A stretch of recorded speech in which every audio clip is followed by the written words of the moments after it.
regarding the internet and social media usage by our children.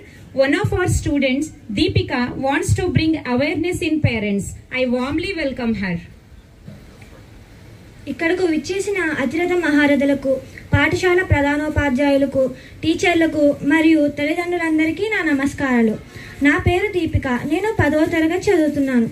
నేను ఈరోజు విద్యార్థులపై internet, cell phone, gadgets దుష్ఫలితాలు, cyber నేరాలపై అవగాహన గురించి కొన్ని విషయాలను మీతో పంచుకోబోతున్నాను. విద్యార్థులు చాలామంది సెల్ ఫోన్, ట్యాబ్స్ వాడుతూ సామాజిక మాధ్యమాలలో ఎక్కువ సమయాన్ని గడపటం వలన వారి మానసిక ప్రవర్తనలో విపరీత ధోరణులు ప్రబలే అవకాశం ఉంది. తద్వారా సాటి విద్యార్థులు, తల్లిదండ్రులు, ఉపాధ్యాయుల పట్ల నిర్లక్ష్య ధోరణితో వ్యవహరిస్తున్నారు. పర్యవసానాలు: సెల్ ఫోన్ వాడటం వల్ల చదువు పట్ల ఆసక్తి సన్నగిల్లుతుంది. పాఠాలు శ్రద్ధగా వినకపోవడం, చెడు స్నేహాలు, విద్యార్థుల రోజువారీ కార్యక్రమాలలో మార్పులు వస్తాయి. రాత్రి ఆలస్యంగా నిద్రపోవడం వల్ల ఆరోగ్యం చెడిపోవడం, ఉదయం త్వరగా నిద్ర లేవలేక స్కూల్కి టైంకి రాలేరు. నిద్రలేమితో బోధన కూడా అర్థం చేసుకోలేరు. అభ్యసన ఫలితాలు సాధించడంలో వెనుకబాటుతో విద్యార్థులు విపరీత ప్రవర్తనకు గురవుతుంటారు. దీని ప్రభావం పాఠశాల మీదనే కాకుండా సమాజం మీద కూడా ఉంటుంది. ఓవైపు వ్యసనం, మరోవైపు మోసం. పిల్లలకు సెల్ ఫోన్, ట్యాబ్స్ ఇచ్చి తల్లిదండ్రుల పర్యవేక్షణ లేకపోవడంతో వారు హింసాత్మకమైన దృశ్యాలు చూస్తూ, ప్రమాదకరమైన ఆటలు ఆడుతూ అపరిచితులతో స్నేహం చేస్తుంటారు.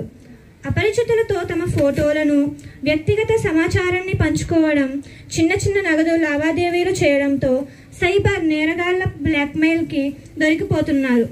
కొందరు మోసపోయి ఆత్మహత్యలకు, ఆర్థిక నేరాలకు పాల్పడుతున్నారు. మోసపోవడం, మోసం చేయడం, ప్రాణాలు తీసుకోవడం, ప్రాణాలు తీసే స్థాయికి కూడా దిగజారుతున్నారు. సెల్ ఫోన్ బానిసలు కాకుండా తీసుకోవాల్సిన చర్యలు: సెల్ ఫోన్కి బానిసగా మారిన విద్యార్థులకు కౌన్సిలింగ్ ఇవ్వడం, పాఠాలతో పాటు ఆటలు, పాటల వైపు విద్యార్థుల దృష్టి మళ్లించడం, సహా పాఠ్యాంశాలలో విద్యార్థులు పాల్గొనేలా చేయడం, ఈ పోటీలలో పాల్గొన్న విద్యార్థులకు ప్రోత్సాహకాలు అందించడం. సెల్ ఫోన్, గ్యాడ్జెట్స్, ఇంటర్నెట్ విపరీత వినియోగం వల్ల దుష్ఫలితాలు, సైబర్ మోసాలపై తల్లిదండ్రులు, ఉపాధ్యాయులకు పూర్తి స్థాయి అవగాహన ఉన్నప్పుడే పిల్లలకు వివరించగలరు. సెల్ ఫోన్, ట్యాబ్లు, ఇంటర్నెట్కి దూరం ఉంచడం ఈ రోజుల్లో కష్టం కనుక ఖాళీ సమయంలో హోంవర్క్లన్నీ పూర్తయ్యాక తల్లిదండ్రుల సమక్షంలో వ్యక్తిగతంగా విద్య, వైజ్ఞానిక, క్రీడా, సాంస్కృతిక రంగాలలో విజయం సాధించేందుకు ఉపయోగపడే మంచివి చూసేలా ప్రోత్సహించాలి.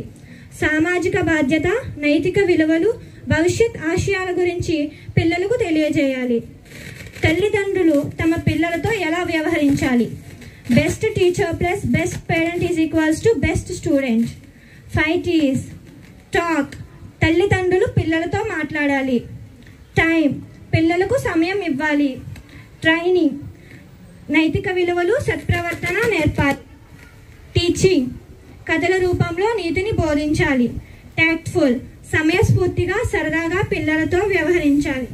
తల్లిదండ్రులందరూ ఈ విషయాలను దృష్టిలో పెట్టుకుని తమ పిల్లలని మంచి మార్గంలో నడిచేలా చూస్తారని ఆశిస్తూ నాకు ఈ అవకాశం ఇచ్చిన విజయ స్కూల్ యాజమాన్యానికి నా కృతజ్ఞతలు. Thank you so much, dear Deepika. I hope all the parents understood what she said just now, and I hope you all take care of your kids without using cell phones and concentrate on their studies.